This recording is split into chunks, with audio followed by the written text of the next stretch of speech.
Trace the action of algorithm 6.1.1 on the variables I and j found and answer for m equals 4 and n equals 4, and sets a and b represented as the arrays a of 1 is u, a of 2 is v, a of 3 is w, and a of 4 is x. B of 1 is r, b of 2 is u, b of 3 is y, and b of 4 is z. Okay, let's keep track of these variables. The first line says I equals 1, and answer is going to be defined as A as a subset of B. Now we check the condition of the while loop. I is less than or equal to M. Right now, I is 1 and M is 4, which is true. And the answer is that it's a subset, which is true. So J is defined to be 1, and found is defined to be the string no. Now let's check the condition of this next while loop. This says while j is less than or equal to n, which is true because 1 is less than or equal to 4, and found equals no, which is true. So if a of I equals b of j, which means if a of 1 equals b of 1, well, a of 1 is u, and b of 1 is r. Those are not equal, which means the if condition is not met, and so we skip to the next line, which is j is redefined as j plus 1. So now j is going to be 2. Now we go back to the while condition.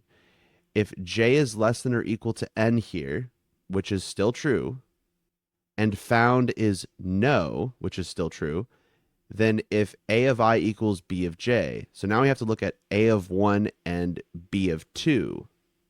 So instead of looking at b of 1, now we're looking at b of 2, and they are the same, which means found is now yes. And then we go to the next line, and j is going to increment by 1. Now we end the while because found is no longer no. And this says if found equals no, which is not the case, we can skip this line. And the next line says I is incremented by 1. So now I is 2. Now let's go back to the initial while loop here. We're going to look at the condition I is less than or equal to m, which is still true. 2 is less than or equal to 4. And the answer is that a is a subset of b, which is currently the case. So j is going to be defined as 1. So j starts back over at 1, and found is going to be no again. If a of I equals b of j, we're looking at a of 2 and b of 1. So we're looking at the elements v and r, which are not the same. So we can skip this if-then statement since the if part is false. And so j increments by 1. So now j is 2. And now we check the condition of the while loop. Is j less than or equal to n? And the answer is yes. And is found no, which is also yes. So now we have to look at a of 2 and b of 2. But v and u are not the same. So the if condition here is not satisfied. And so we can skip to the next line. So j is incremented by 1 again. Now, j is still less than or equal to n, since 3 is less than or equal to 4, and found is still no, so we can check a of 2 equals b of j.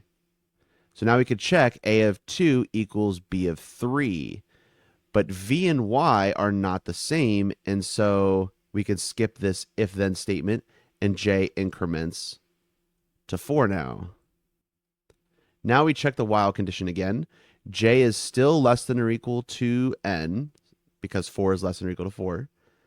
And found is still no, so if a of 2 equals b of 4, which is the same thing as v equals z, that's not true. This if condition is not satisfied, so we can skip this line and go to the next one to get j equals 5. But now j is less than or equal to n is not true because 5 is not less than or equal to 4. And so we can end this inside while loop. Now we can go to this if statement here. The next line is an if-then statement. If found equals no, that is the case, that condition is met, then answer is now the string a is not a subset of b. And now I is incremented by 1, so I is now 3. And now we go back to the outside while loop and we check the conditions. Is I less than or equal to m? Yes, 3 is less than or equal to 4. And the answer, a is a subset of b. That's not the case anymore, though. And so this while condition is no longer met, which means we end this while loop.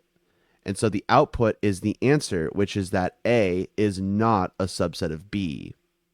And that's how we trace the action of algorithm 6.1.1.